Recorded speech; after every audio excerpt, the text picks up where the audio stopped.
Assalamualaikum warahmatullahi wabarakatuh.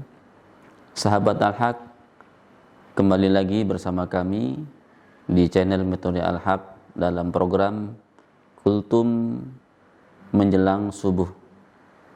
Semoga sahabat Al-Haq, para kaum muslimin, muslimat, ibu-ibu, bapak-bapak, adik-adik dan semuanya dalam kondisi sehat walafiat, dan semoga ibadah puasa kita diterima oleh Allah Subhanahu wa taala. Pada kesempatan ini kita akan membahas atau bagaimana kita mendapatkan pahala yang banyak dalam waktu yang tidak begitu lama. Seperti waktu sekarang ini, waktu menjelang subuh atau waktu sahur. Di situ banyak sekali urutan pahala yang akan kita dapatkan. Yang pertama kali kita urutkan dari sahur. Jadi sahur ini disunahkan oleh Rasulullah SAW. Dalam sahur tidak harus makan sebanyak-banyaknya, ya. Yang penting adalah kita secukupnya, ya. Secukupnya. Kalau kita mungkin sudah merasa kenyang, cukup minum air 1 gelas. Yang penting kita melakukan makan walaupun sedikit ataupun minum, mengikuti sunnah Rasulullah SAW. Dalam waktu sahur ini Rasulullah menganjurkan kita untuk sahur. Dalam hadisnya Rasulullah SAW mengatakan, hadis dari Anas bin Malik radhiyallahu anhu, qala Nabi sallallahu alaihi wasallam, tasahharu fa inna fis sahuri barakah, rawahu Muslim. Hadis ini diriwayatkan dari Anas bin Malik. Beliau berkata, Rasulullah sallallahu alaihi wasallam bersabda, sahurlah kalian, sesungguhnya dalam sahur itu terdapat barokah. Nah itu yang penting, kita bagaimana dapat barokahnya, dapat sunnahnya. Kalau nggak sahur juga nggak apa-apa itu, ya.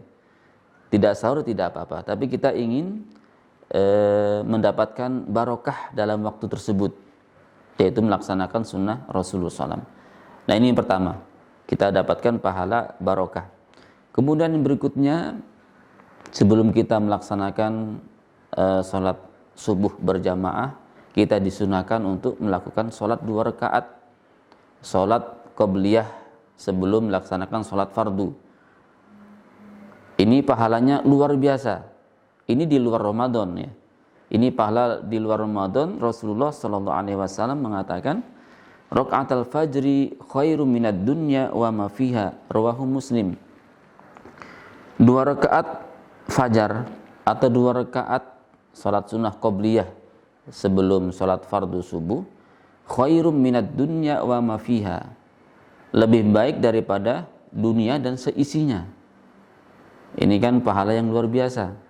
Mana ada orang yang mampu mengasih gaji seseorang, mengasih hadiah kepada seseorang dengan hadiah seisi dunia, mengasih hadiah dunia dan seisinya, tidak ada yang mampu, ya.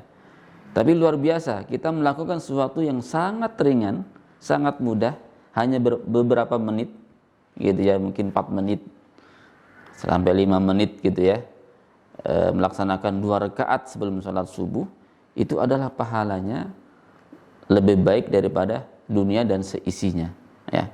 Itu sholat sunnahnya, apalagi sholat fardunya, ya. Kemudian kita akan mendapatkan pahala lagi kalau kita mampu bersabar setelah kita melaksanakan sholat sunnah sebelum sholat fardu, kemudian kita sholat berjamaah. Nah setelah sholat berjamaah, gitu ya, setelah sholat berjamaah kita duduk sebentar, ya, duduk setelah sholat berjamaah. Kalau di masjid kita ada taklim, kita mendengarkan. Kalau tidak ada taklim, kita bersabar duduk sambil berzikir. Sambil apa? Sambil menunggu terbitnya matahari. Nah ini kalau kita mampu bersabar dari sholat subuh berjamaah, kemudian duduk menunggu terbit matahari sambil kita berzikir, silakan berzikir, membaca Al-Quran atau mendengarkan pengajian, ya, kalau di masjid ada pengajian, ya, sampai menjelang sampai terbitnya matahari. Setelah terbit matahari, ya, setelah ada tanda, biasanya di masjid ada tanda terbit matahari, dianjurkan jangan langsung sholat, gitu ya, menunggu setelah itu 10 menit atau 15 menit, ya. Karena ada yang mengatakan tanda alarm biasa di masjid ya, tanda syuruk itu belum tepat gitu ya. Ada yang mengatakan seperti itu, maka untuk berhati-hati tunggulah beberapa menit berikutnya, 10 menit atau 15 menit baru sholat 2 rakaat. Maka Rasulullah SAW mengatakan dalam sebuah hadisnya, man sholat subha fi jama'atin summa jalasa yadhkurullaha ta'ala hatta tatlu'a syamsu summa shalla rak'atain kanat lahu ka'ajri hajjatin wa umrah tamatan dalam sebuah hadis. Jadi kata Rasulullah, barang siapa yang sholat berjamaah, sholat subuh berjamaah, ini berlaku untuk laki-laki dan perempuan gitu ya. Kalau perempuan juga sholat ke masjid berjamaah, kemudian duduk ya, duduk setelah sholat berjamaah berzikir gitu ya sampai terbit matahari, kata Rasulullah, maka dia akan mendapatkan pahala haji dan umroh secara sempurna ya. Maka ini adalah kesempatan kita, apalagi ini di bulan Ramadan ya. Itu di luar Ramadan pahalanya seperti itu. Kalau dalam Ramadan tentu pahala akan dilipat gandakan lagi oleh Allah Subhanahu wa taala.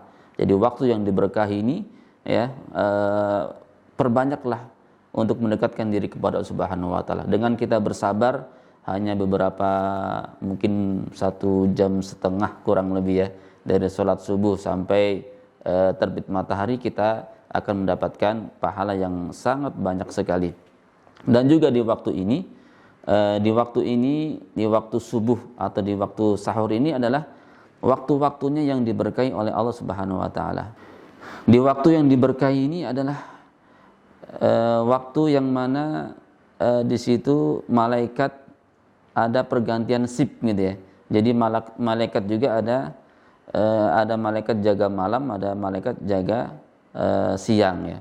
Mereka bertemunya di waktu subuh dan di waktu asar ya. Nah, jadi malaikat ini akan bergantian ini ya, bergantian tugas. Ada malaikat malam, ada malaikat siang. Waktu kita sedang sholat subuh gitu ya, ini akan disaksikan oleh para malaikat ya. Sebagaimana firman Allah Subhanahu wa taala, inna qur'anal fajri kana masyhuda. Sesungguhnya Quran fajar, bacaan di waktu fajar, ada yang mengartikan dengan sholat di waktu fajar, masyhuda, disaksikan. Ada yang mengartikan maksudnya Quran di sini adalah sholat ya. Inna sholatal fajri kana masyhuda. Jadi sholat fajar, sholat subuh berjamaah itu adalah sholat yang disaksikan oleh para malaikat. Karena ada pergantian shift di situ. Ada malaikat jaga malam, malaikat jaga siang, bertemunya di waktu subuh dan bertemunya di waktu asar. Jadi sholat yang kita lakukan, sholat subuh berjamaah itu akan disaksikan oleh para malaikat. Kemudian malaikat naik ke atas laporan kepada Allah Subhanahu wa taala. Kemudian Allah bertanya ya. Allah bertanya bukan artinya Allah tidak tahu. Allah lebih tahu apa yang dilakukan oleh para malaikat dan dilakukan oleh para hambanya. Tapi malaikat melaporkan gitu ya. Allah Subhanahu wa taala bertanya kepada malaikat tadi, apa yang dilakukan oleh hambaku ya.